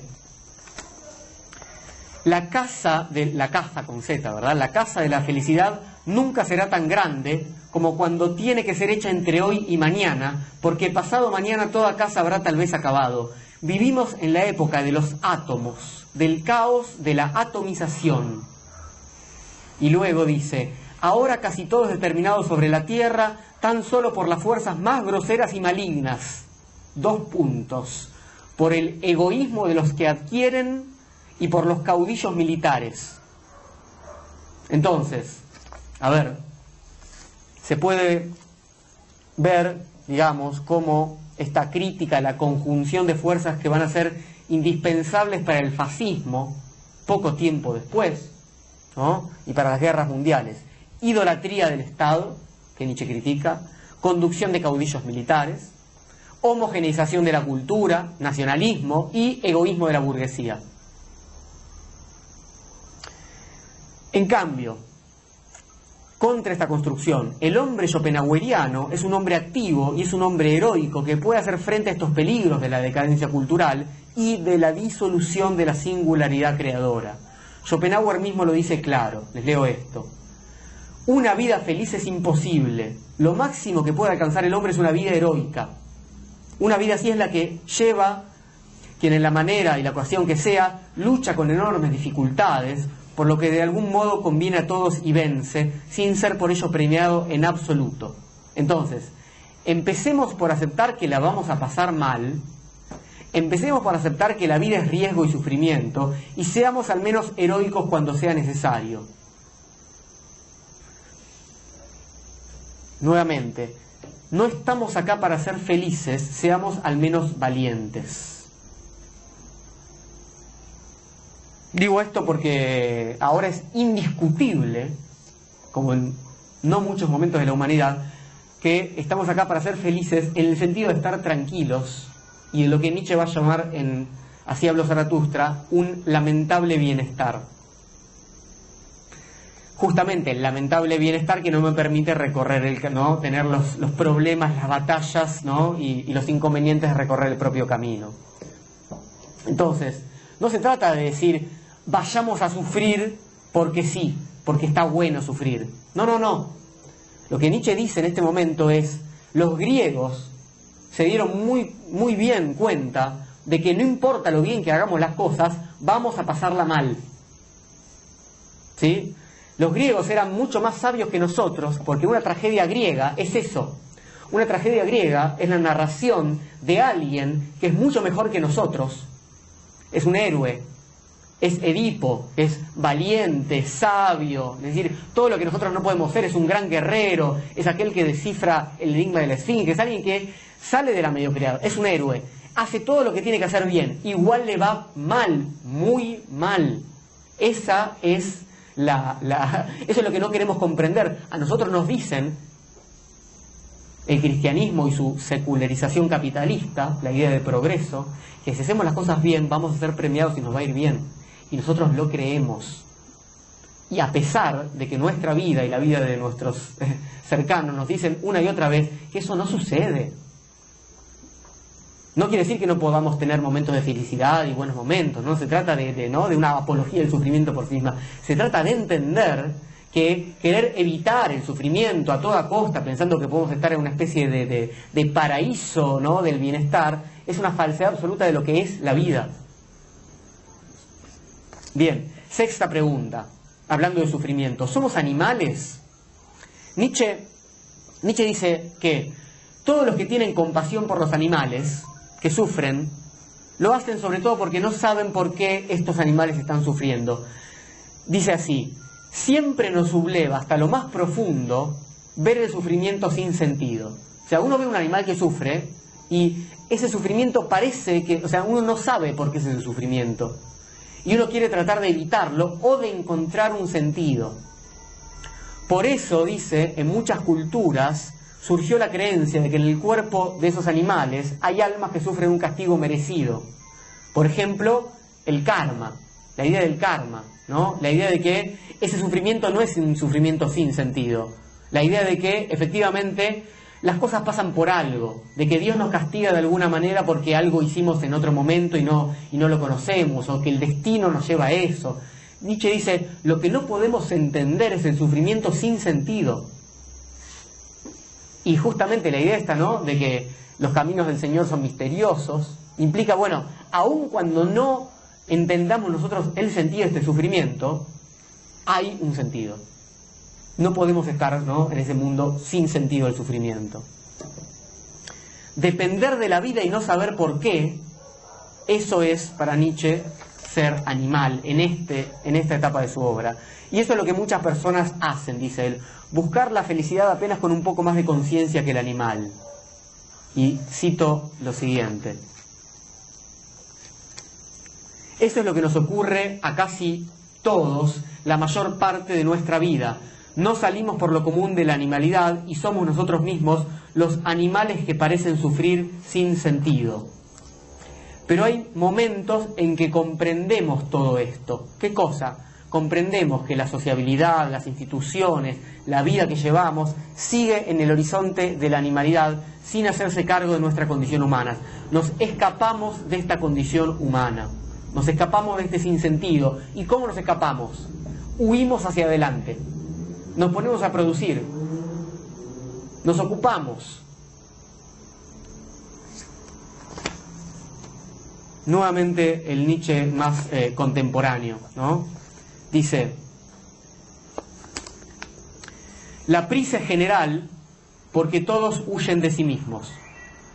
General es también el pudor con el que ocultamos esta prisa, porque hay que dar la apariencia de felicidad, ¿no? Esta felicidad que parece que es tan fácil de obtener pensando en positivo y ese tipo de cosas, ¿no? Hay que dar la apariencia de felicidad. Nos angustia la posibilidad de encontrarnos con nosotros mismos y las preguntas fundamentales que nos haríamos. Dice Nietzsche: por eso odiamos la tranquilidad y el silencio y gustamos de adormecernos a fuerza de sociabilidad. Entonces, pensemos esto, ¿no? Prisa por huir de uno mismo, necesidad de dar apariencia de felicidad, adormecernos a fuerza de sociabilidad, igual, yo digo Facebook, ¿no? Digamos, redes sociales, cumple con todos esos requisitos, ¿no? El éxito de ese tipo de redes sociales es eso, ¿no? Adormecernos a fuerza de sociabilidad, mostrarnos felices, es lo que hacemos en las redes sociales, nos va a todos maravilloso, somos lindos y exitosos y la pasamos bárbaro, y huimos sobre todo de nosotros mismos. Entonces, los que superan esa etapa, según Nietzsche, más bien animal, digamos, son algunos artistas, algunos filósofos como Schopenhauer, y lo que tenemos que hacer es usar esa fortaleza para hacer lo propio, es decir, pararnos en hombros de gigantes. Entonces, dice Nietzsche, tenemos que ayudar a que estos hombres aparezcan y puedan producir. Son los que se atreven a explorar su propio sentido y el del mundo. Y para eso, el primer paso es dejar de fingir que somos felices. Es decir, dejar de escapar de nosotros mismos. Porque ser feliz en este sentido en el que lo estamos diciendo, es decir, no, acá estoy bien, en mi zona de confort estoy bien, no estoy bárbaro, ¿cómo estás? Genial. Bueno, séptima pregunta, penúltima pregunta. ¿Cuáles son los enemigos de la buena educación? Hablamos de enemigos porque se trata de una lucha, ¿no? ¿Cómo educamos? ¿Quiénes son nuestros ejemplos? ¿Qué tipo de hombres queremos construir? Se trata siempre de una disputa. Y así como hay que tener grandes amigos, grandes maestros como Schopenhauer, también hay enemigos. Es una lucha, dice Nietzsche, con varios egoísmos.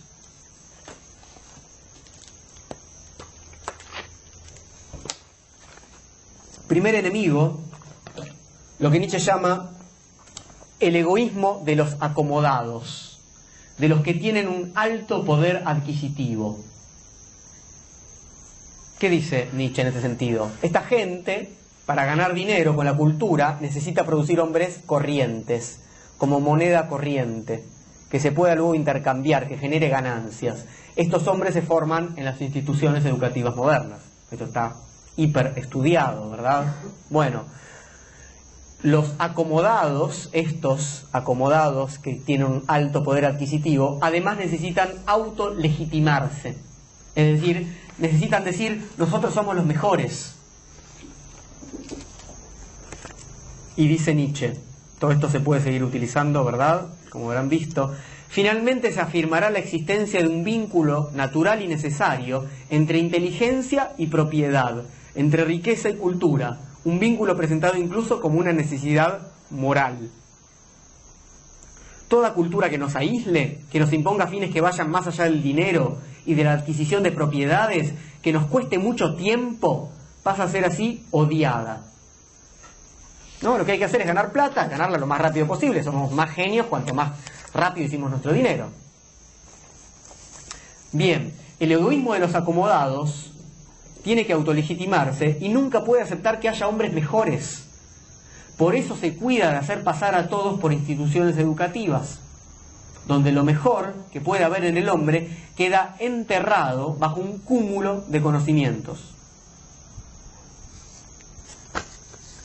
Sigo.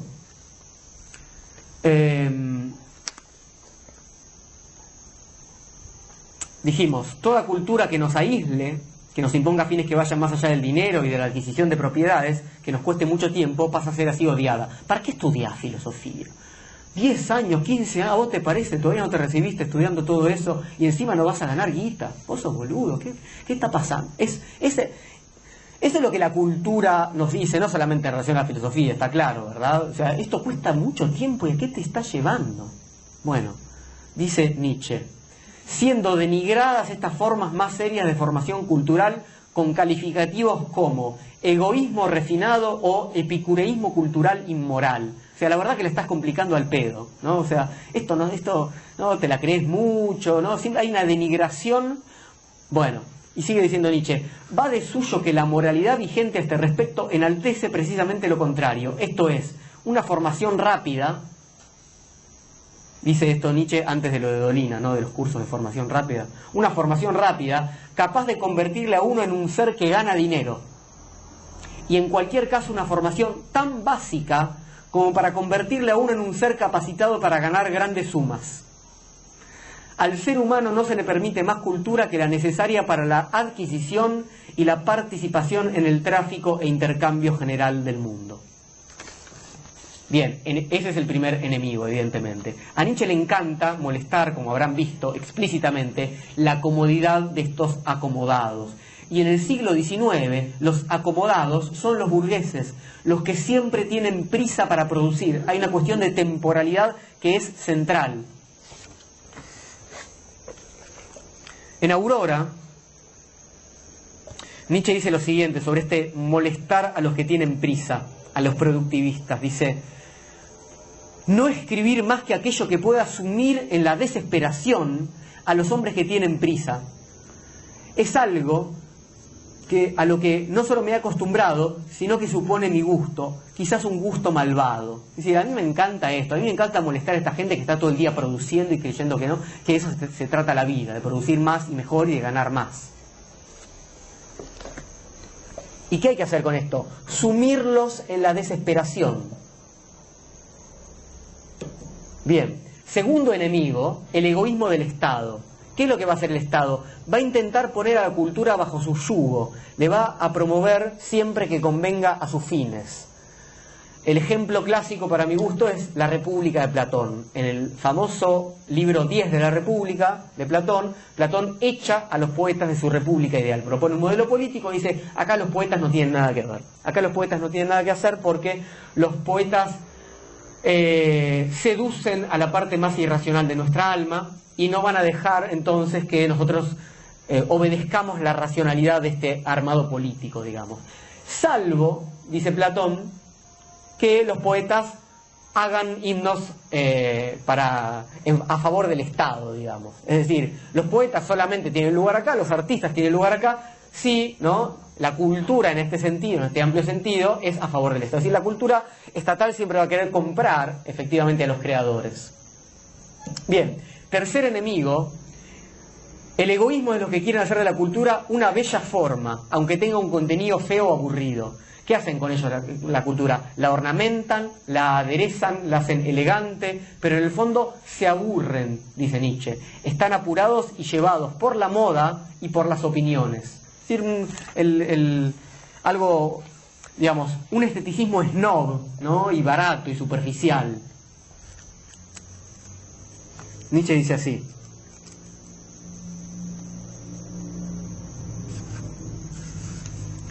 a veces me parece que los hombres modernos se aburren ilimitadamente unos a otros y terminan por creer necesario hacerse los interesantes con ayuda de toda clase de artes. Se hacen servir ellos mismos por sus artistas como manjares picantes y suculentos, ¿no? Ay, fui a la muestra de tal y estuvo maravilloso y después tal cosa, ¿no? Como, pues están tan aburridos, es decir, y lo que Nietzsche dice, están tan aburridos porque no se atreven a seguir su propio camino. Entonces dicen, bueno, le puse un poco de pimienta a mi vida, ¿no? Yendo a tal cuestión y demás, ornamentando. Bien. Cuarto enemigo, el egoísmo de la ciencia. ¿Qué dice Nietzsche de la ciencia? Es fría y seca y carece de amor y no sabe nada de un sentimiento profundo de insatisfacción y deseo. El sentimiento profundo de insatisfacción y deseo es la voluntad schopenhaueriana. Es decir, es eso que nos hace sufrir. A la ciencia no le interesa lo que nos hace sufrir. ¿Qué hace la ciencia? Positivista, esto, ¿no? Colecciona hechos, organiza, es fría y seca, pero ¿qué nos dice respecto a nuestro sufrimiento? Nada. Frente al egoísmo, entonces, de los burgueses, del Estado, de los que siguen las modas y de la ciencia, no hay buenas condiciones para que florezca el tipo de hombre que le interesa a Nietzsche. Y por eso, dice Nietzsche, leo el libro nuevamente, y por eso no han mejorado en los nuevos tiempos las condiciones para el surgimiento del genio, y la animadversión a los hombres originales ha aumentado en tal grado que Sócrates no hubiera podido vivir entre nosotros, y en cualquier caso no hubiera llegado a los 70 años, que fue efectivamente cuando lo mataron, ¿verdad? Cuando lo condenan a muerte, Sócrates ya era un viejito de 70, dice, en este momento no lo hubiéramos tratado aún peor. Bien. ¿Qué es lo que hace falta entonces para que pueda desarrollarse el filósofo en el sentido que a Nietzsche le interesa? Y Nietzsche da una especie de listita. Dice así: virilidad libre del carácter, conocimiento precoz de los humanos, ausencia de educación sabia o erudita, ninguna estrechez patriótica, ninguna coacción a ganarse el pan, ninguna relación con el Estado. En una palabra, libertad y siempre libertad. El mismo elemento maravilloso y peligroso, en fin, en el que pudieron surgir los filósofos griegos. El problema, entonces, es cómo generar las condiciones para que lo nuevo, para que la creación, no sea aplastada por los intereses existentes. La lista que dio Nietzsche de los egoísmos son los intereses existentes, del mercado, de los que se creen mejores y cultos, del Estado, ¿sí? Bien, vamos entonces a la última pregunta. ¿Puede el Estado fomentar la filosofía? Bueno, después de todo este recorrido, ya sabemos que no para Nietzsche. Pero vamos a recorrer el problema. Lo que hace el Estado es hacer de la filosofía un oficio, dice Nietzsche, y permitirle vivir al filósofo. Nietzsche discute la posibilidad, ustedes entenderán mi emoción cuando yo leí esto, después de haber empezado a hacer filosofía a la gorra, yo leí esto después. Nietzsche discute la posibilidad de que el filósofo les pida directamente a los ciudadanos que los mantengan, sin mediación del Estado, ¿no? Casi una filosofía a la gorra del siglo XIX. Y dice así, para que vean que no es invento mío: podría, con todo, imaginarme muy bien un grado de orgullo y autoestima tal que, poseído de él, un hombre pudiera decir a sus prójimos: cuidad de mantenerme, porque yo tengo algo mejor que hacer, esto es, cuidar de vosotros. A ver, esto que Nietzsche llama un grado de autoestima y de orgullo tal es efectivamente eso, pero que es muy interesante. ¿Qué quiere decir? Che, lo que yo hago, efectivamente, acá tiene alguna función que es indispensable. Eso es exactamente lo que decía Sócrates. Sócrates decía, yo soy el tábano que viene a molestar a este caballo dormido, que era la polis ateniense, para que pueda haber revivificación, para que podamos examinarnos, examinar nuestra vida, examinar los saberes, para que no nos durmamos en los laureles. Ese examen de la vida, al que yo vengo a invitarlos, aunque sea un poco molesto, y porque es un poco molesto, tiene un valor enorme. Y por eso les pido a ustedes que no es una cuestión individual, dice Nietzsche, y digo yo también, no es que me mantengan a mí, es que sigan diciéndole sí a la posibilidad de que haya fuerzas que pidan que nos examinemos y que no deje de haberlas. Y para eso hay que decir, che, esto vale. En relación a esto,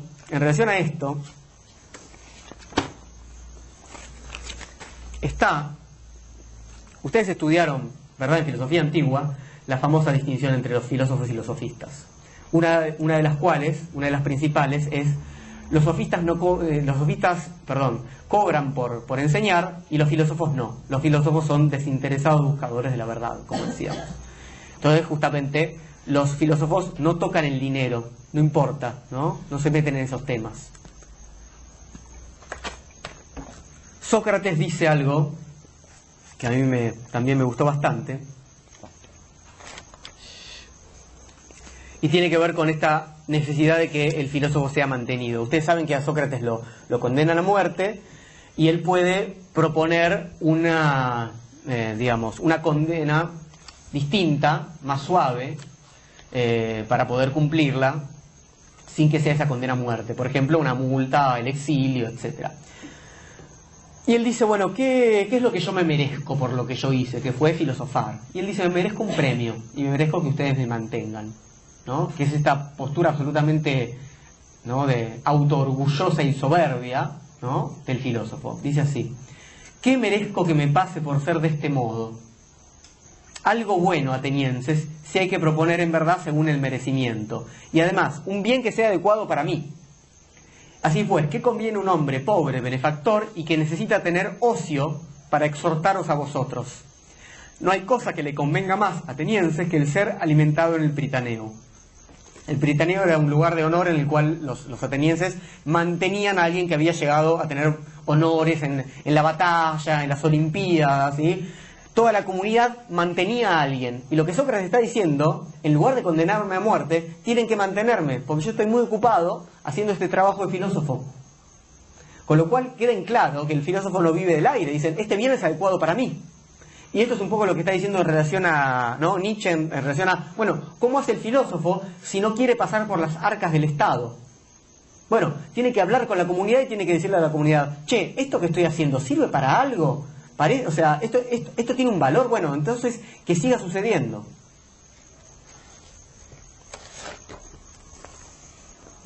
Bien, volvamos entonces a Nietzsche. En última instancia, el filósofo verdadero siempre es peligroso para el Estado. Cito: cuando alguien soporta ser filósofo por la gracia del Estado, tendrá que soportar también ser considerado por él como alguien que ha renunciado a buscar la verdad en todos los rincones. ¿Sí? Te atenés a las reglas que el Estado dicta. Hay un desencuentro primario, dice Nietzsche, entre un saber estatal y un saber que lo que hace es todo el tiempo minar la autoridad del Estado. En ese sentido se trata prácticamente de un saber terrorista. Y Sócrates fue condenado a muerte por su propio Estado, por ejercer esa actividad, por ir contra, ¿no?, las divinidades de la época, por corromper a la juventud. Entonces, el filósofo, en tanto terrorista, en tanto tiene un saber que va contra el Estado, y el filósofo o el saber estatal, dos figuras del saber que... Quiero leerles esto en Deleuze y Guattari, en su libro 1000 mesetas, donde trabaja esta cuestión. Son dos tipos de saberes que son prácticamente enemigos, ¿no? Hay un saber, que es el saber terrorista, lo que Deleuze y Guattari llaman la máquina de guerra. Y les leo esta cita. Diríase que la máquina de guerra se proyecta en un saber abstracto formalmente diferente del que refuerza al aparato de Estado. La máquina de guerra nunca va a reforzar al aparato de Estado. Diríase que toda una ciencia nómada se desarrolla excéntricamente y que es muy diferente de las ciencias reales o imperiales. Es más, esa ciencia nómada no cesa de ser bloqueada, inhibida o prohibida por las exigencias y las condiciones del Estado. Es decir, el Estado es el que certifica si yo sé o no sé. Y si yo produzco otro tipo de saber, el Estado ningunea, prohíbe, censura, deja, ¿no?, por afuera de toda posibilidad de producción a ese tipo de ciencia nómada. ¿Por qué Deleuze y Guattari llaman a esta ciencia nómada? Justamente porque no organiza academia, porque no organiza una capital, porque no organiza un lugar oficial, ¿no?, porque no entrega certificados. Sigue Nietzsche. El Estado elige quiénes y cuántos son los mejores filósofos y los pone a trabajar en lugares y con horarios fijos, a enseñar en cátedras. ¿no? Les da un lugar universitario. Y una pregunta maravillosa, ¿no?, para los que trabajamos de filósofos y de profesores de filosofía: ¿puede un filósofo en conciencia obligarse a tener todos los días algo que enseñar? Dice Nietzsche. Se te pone y te dice, bueno, vos de lunes a viernes tenés que enseñar filosofía. ¿En serio vos podés decir todos los días algo? Como... Entonces Nietzsche dice, no, ¿y qué puedes hacer? Y bueno, entonces vas a terminar enseñando historia de la filosofía. Entonces la filosofía se transforma en historia de la filosofía. La filosofía para el Estado es erudición, es historia de la filosofía, es un cúmulo de trabajos aburridos y estériles que realizan especialistas. Vean que todo esto no son cuestiones nuevas, ¿verdad? Este texto tiene 145 años más o menos. Entonces Nietzsche dice, y en última instancia, ¿qué puede importarles a nuestros jóvenes la historia de la filosofía? ¿Han de sentirse desanimados de opinar por su propia cuenta ante el mare magnum de opiniones? Esta es una cuestión fundamental, digamos, ¿no? Desde el principio, el tema de la charla y de la obra de Nietzsche es cómo poder crear, cómo poder desarrollar un camino singular. Entonces uno entra, en general uno cuando llega a estudiar filosofía, está atravesado por una serie de crisis y preguntas, ¿no?, como lo estaba Nietzsche en su juventud, y uno trae y te tiran toda una lista de bibliografía, ¿no?, enorme, una cantidad de libros, y ¿qué puede uno hacer sino ponerse a interpretar y repetir, ¿no?, todas esas interpretaciones sobre interpretaciones sobre interpretaciones, dar cuenta que uno las entiende, ¿no? Y no importa si uno conecta o no con eso, como decíamos al principio, sino que uno tiene que dar cuenta de la comprensión. Bueno, la historia de la filosofía justamente parece muchas veces bloquear ese camino para los filósofos. No solamente Nietzsche pensó esto, sino que Deleuze, que recién leí un fragmento, lo pensó mucho. Y ya casi terminando, les dije que esto iba a ser largo. Deleuze dice lo siguiente en su libro Conversaciones, que si les interesa leer a Deleuze, que es un filósofo que puede resultar complejo, este es uno de los libritos, tanto Conversaciones como Diálogos, interesantes para arrancar. A ver si les suena. Esto tiene ya también como unos 40 años. Pertenezco a una generación, a una de las últimas generaciones que han sido más o menos asesinadas por la historia de la filosofía. La historia de la filosofía ejerce en el seno de la filosofía una evidente función represiva. Es el Edipo propiamente filosófico. No osarás hablar en tu propio nombre hasta que no hayas leído esto y aquello, y esto sobre aquello y aquello sobre esto. Uno no puede decir nada, sino que... Entonces, ¿qué hacía Deleuze? Dice, bueno, él acá cuenta cómo empezó a huir de ese camino. Dice, bueno, él empezó, por supuesto, haciendo historia de la filosofía, es decir, hablando de otros filósofos, escribiendo sobre Spinoza, sobre Kant, sobre Bergson, sobre Hume. Pero, para intentar salir un poco de ese camino, y que además lo aburría repetir lo que los otros filósofos habían dicho, él dice, yo me acercaba a un filósofo, por ejemplo, a Kant, me acercaba por la espalda, y le hacía un hijo a sus espaldas. ¿Qué quiere decir eso?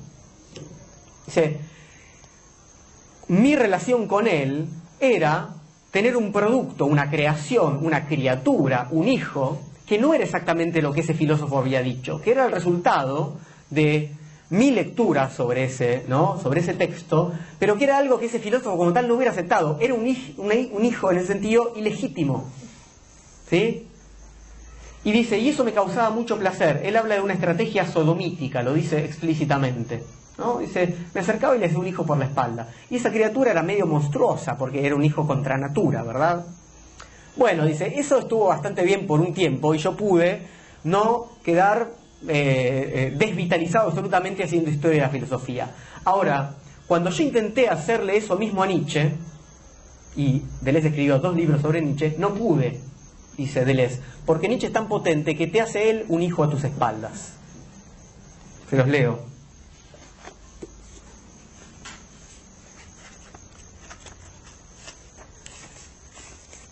Dice, fue Nietzsche, a quien leí tarde, el que me sacó de todo aquello. porque es imposible intentar con él semejante tratamiento. Es él quien te hace hijos a tus espaldas. Despierta un placer perverso, placer que nunca Marx ni Freud han inspirado a nadie, antes bien todo lo contrario, el placer que cada uno puede experimentar diciendo cosas simples en su propio nombre. Es todo lo contrario a lo que hay que hacer cuando uno hace un trabajo erudito sobre otro. Ni son cosas simples, ni son en nombre propio, ¿no? El placer de la creación. Bien, vamos terminando, entonces volvamos a Nietzsche.